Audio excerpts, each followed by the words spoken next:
welcome to my channel. Berjumpa lagi dengan saya Andi Patimatur Islamiyah. Pada kesempatan hari ini saya akan menyampaikan materi mengenai klasifikasi materi dan perubahannya. Sebelum itu jangan lupa tetap support channel ini dengan cara klik like, comment, and subscribe. Ditunggu ya.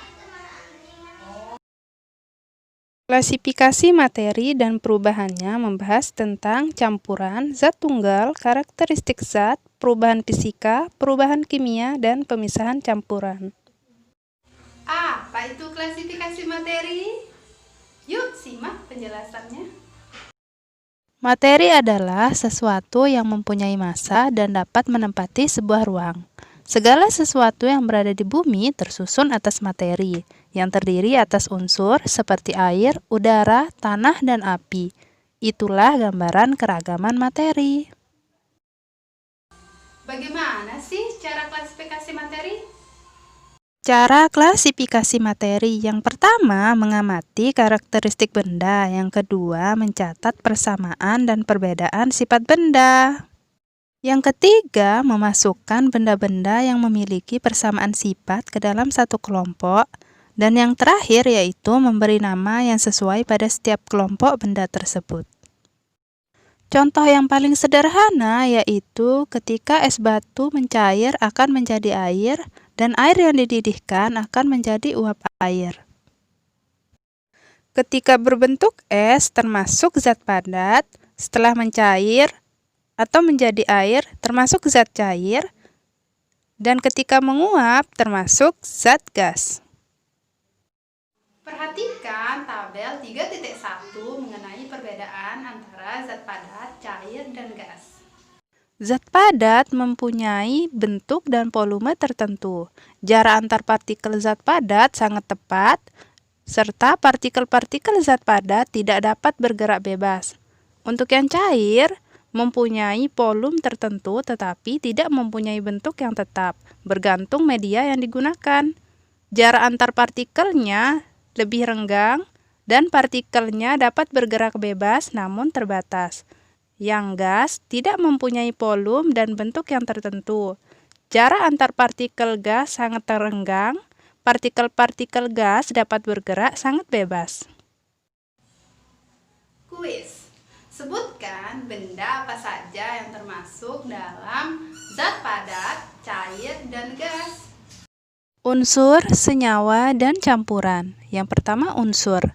Perhatikan kubah masjid yang dilapisi emas dan Monas yang dilapisi emas pada ujungnya.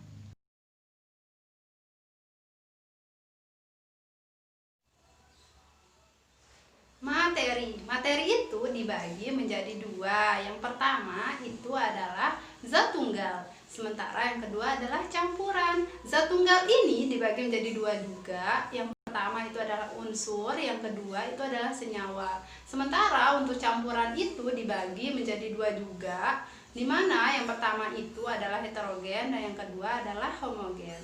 Yuk simak penjelasannya. Unsur merupakan zat tunggal yang tidak dapat diuraikan lagi menjadi zat yang lebih sederhana dengan proses kimia biasa. Tabel unsur logam dan lambangnya. Aluminium dilambangkan Al, aurum atau emas dilambangkan dengan Au, argentum atau perak dilambangkan dengan Ag. Tabel unsur non-logam dan lambangnya. Oksigen dilambangkan dengan O, hidrogen dilambangkan dengan H, karbon dilambangkan dengan C, sulfur dilambangkan dengan S, fosfor dilambangkan dengan P, nitrogen dilambangkan dengan N, dan iodium dilambangkan dengan I. Unsur diberi nama dengan menggunakan bahasa Latin berdasarkan penemu pertamanya atau tempat ditemukannya. Simbol unsur dibuat mudah dalam penulisan nama unsur, yaitu dengan cara menyingkatnya. Simbol unsur yang saat ini digunakan adalah simbol unsur yang diusulkan oleh Jöns Jacob Berzelius. Cara pemberian lambang unsur menurut Berzelius. Yang pertama, setiap unsur dilambangkan dengan satu huruf, yaitu huruf awal dari huruf Latinnya. Yang kedua, huruf awal ditulis dengan huruf kapital atau huruf besar. Ketiga, untuk unsur yang memiliki huruf awal sama diberikan satu huruf kecil dari nama unsur tersebut. Contohnya, karbon dilambangkan C, kalsium dilambangkan Ca, di mana A-nya itu huruf kecil. Perhatikan tabel periodik berikut. Contohnya hidrogen atau H, helium atau He, berium atau Be, brom atau B, karbon atau C, nitrogen atau N, neon atau Ne, natrium atau Na, dan magnesium atau Mg, dan banyak juga yang lainnya. Perbedaan unsur logam dan non-logam. Untuk logam, wujudnya padat pada suhu kamar atau kecuali raksa, dapat ditempa dan dapat direnggangkan, konduktor listrik dan panas. Sementara untuk non-logam, ada yang berwujud padat, cair, dan gas, bersifat rapuh dan tidak dapat ditempa, serta non-konduktor kecuali grafit.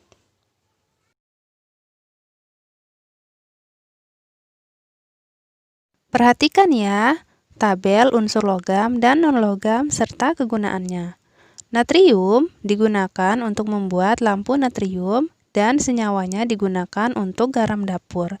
Strontium senyawanya digunakan untuk membuat warna merah kembang api dan bahan untuk membuat cat kering.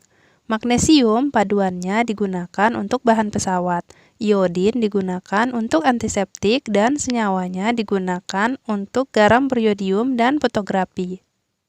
B. Senyawa. Senyawa merupakan zat tunggal atau murni yang dapat diuraikan menjadi dua atau lebih zat yang lebih sederhana dengan proses kimia.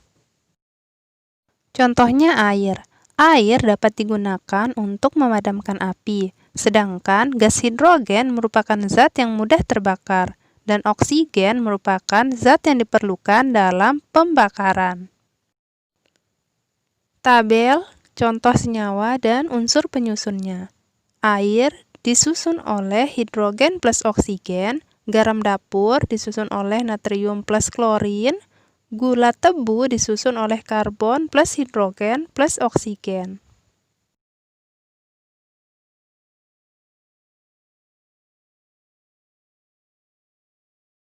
Untuk yang belum, jangan lupa subscribe dulu ya. Dan jangan lupa klik loncengnya. C. Campuran. Segala sesuatu di alam adalah campuran, contohnya air, udara, batu, dan lain-lain. Campuran homogen, contohnya sirup, larutan gula, larutan garam. Nah, dari ketiga ini, apakah zat penyusunnya bisa terlihat? Jawabannya adalah, ternyata jawabannya tidak. Campuran homogen adalah campuran yang tidak dapat dibedakan zat-zat yang tercampur di dalamnya. Larutan sama dengan pelarut plus zat terlarut. Contohnya, larutan gula sama dengan air plus gula, larutan garam sama dengan air plus garam. Larutan asam, basa, dan garam. Contohnya adalah cuka, sirup, penghilang noda, sabun cuci, sabun mandi, soda kue, dan garam dapur. Asam, contohnya adalah tomat dan lemon. Intinya, semua sayuran ataupun buah-buahan yang rasanya masam. Gimana sih caranya untuk mengidentifikasi larutan asam?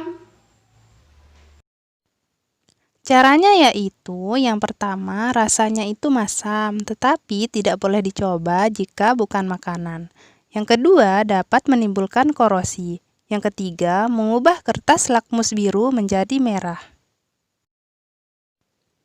Dampak negatif larutan asam bagi lingkungan yaitu terjadinya hujan asam.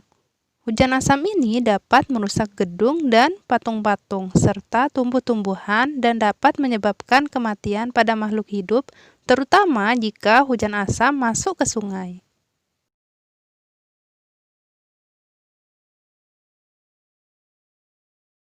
Nomor 2 itu basah, dimana contohnya adalah sabun mandi, sabun cuci, pasta gigi, obat mah, dan pupuk. Bagaimana cara mengidentifikasi larutan basa? Caranya yaitu yang pertama mempunyai rasa agak pahit tapi tidak boleh dicoba jika bukan makanan. Yang kedua terasa licin di kulit. Yang ketiga mengubah kertas lakmus merah menjadi biru. Indikator asam basa dapat dibedakan menjadi indikator alami dan indikator buatan. Indikator alami contohnya kunyit, bunga mawar, kubis merah, kubis ungu, dan bunga kembang sepatu. Ekstrak kunyit warnanya kuning cerah pada larutan asam dan dalam larutan basa warnanya jingga. Kubis merah mengandung antosianin yang berwarna merah pada asam dan berwarna hijau pada basa lemah serta berwarna kuning pada basa kuat. Ekstrak bunga kembang sepatu warnanya merah cerah jika diteteskan dengan larutan asam. Jika diteteskan dengan larutan basa akan dihasilkan warna hijau. Indikator buatan. Warna kertas lakmus biru akan berubah menjadi merah dalam larutan asam. Warna kertas lakmus merah akan berubah menjadi biru dalam larutan basa. Ketiga yaitu garam, yaitu hasil reaksi antara asam dan basa akan menghasilkan garam plus air. Kedua, campuran heterogen. Apakah campuran air dengan minyak dapat tercampur? Air dan minyak tidak dapat bercampur. Campuran heterogen terjadi karena zat yang tidak dapat bercampur satu dengan lain secara sempurna sehingga dapat dikenali penyusunnya.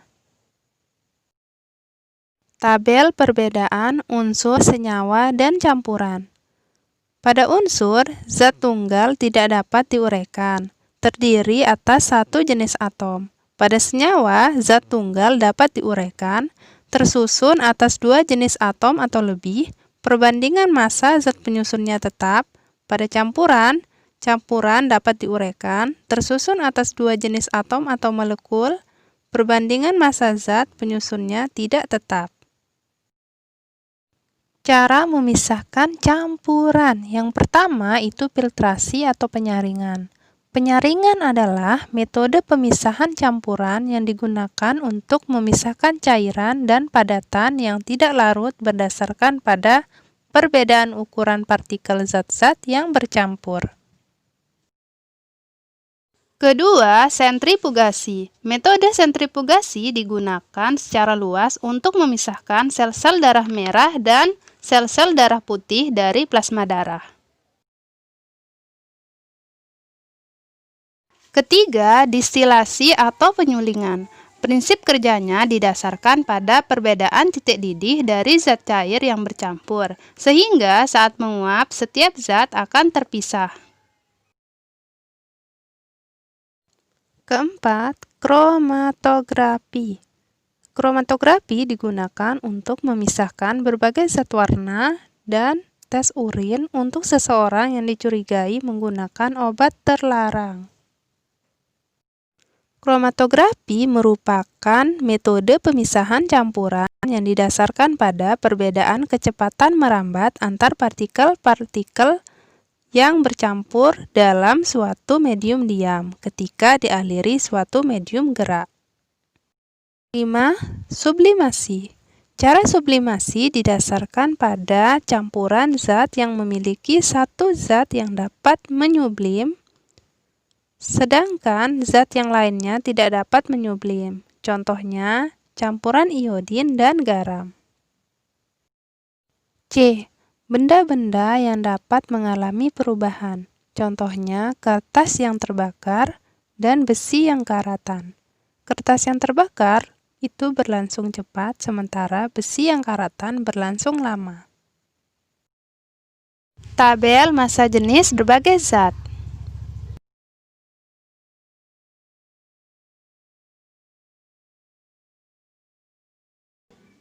Perhatikan permasalahan berikut. Edo menemukan sebuah logam. Logam apakah itu? Jika massa logam 312 gram, di mana volume airnya 40 cm kubik, jadi berapakah massa jenis logam tersebut? Untuk mencari massa jenis logam, kita harus mengetahui berapa massa dan volume dari benda tersebut. Yang diketahui massanya sama dengan 312 gram, sementara volumenya adalah 40 cm kubik. Di mana massa jenis sama dengan massa per volume, sama dengan 312 gram per 40 cm kubik sama dengan 7,8 gram per cm kubik. Jadi dapat disimpulkan bahwa logam yang dibawa Edo adalah besi. Perubahan fisika. Perubahan fisika yaitu perubahan zat yang tidak dapat disertai dengan terbentuknya zat baru. Contohnya es yang mencair. Perubahan kimia. Perubahan kimia adalah perubahan zat yang dapat menghasilkan atau membentuk zat baru yang berbeda dengan zat asalnya. Untuk yang belum, jangan lupa subscribe dulu ya. Dan jangan lupa klik loncengnya. Oke, terima kasih. Materi selanjutnya yaitu kayu sebelum dibakar mengandung serat selulosa, tetapi setelah dibakar berubah menjadi arang atau karbon. Ciri-ciri perubahan kimia: yang pertama, terbentuknya zat baru; yang kedua, terbentuknya gas; yang ketiga, terbentuknya endapan; yang keempat, terjadinya perubahan warna; dan yang terakhir, terjadinya perubahan suhu. A. Pembentukan gas. Magnesium plus asam klorida menghasilkan magnesium klorida plus gas hidrogen. B. Pembentukan endapan. Barium klorida plus natrium sulfat menghasilkan endapan putih barium sulfat plus natrium klorida.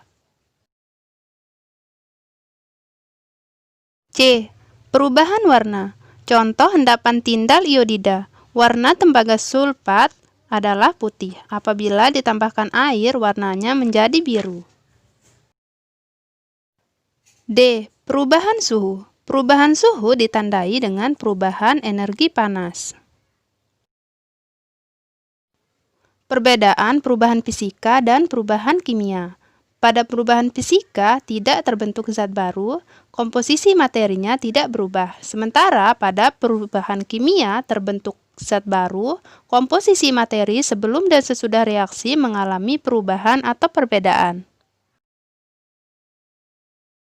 Contoh-contoh perubahan materi yang terjadi di alam. Pada perubahan fisika contohnya yaitu beras diubah menjadi tepung beras, kayu diubah jadi kursi, gula dilarutkan dalam air, bola lampu listrik menyala, air berubah menjadi es. Sementara pada perubahan kimia yaitu singkong menjadi tape, pembakaran kayu, makanan basi, susu diubah jadi keju, dan besi yang karatan. Terima kasih. Jangan lupa tetap dukung channel ini dengan cara klik like, komen, dan subscribe. Jangan lupa di-share juga ya.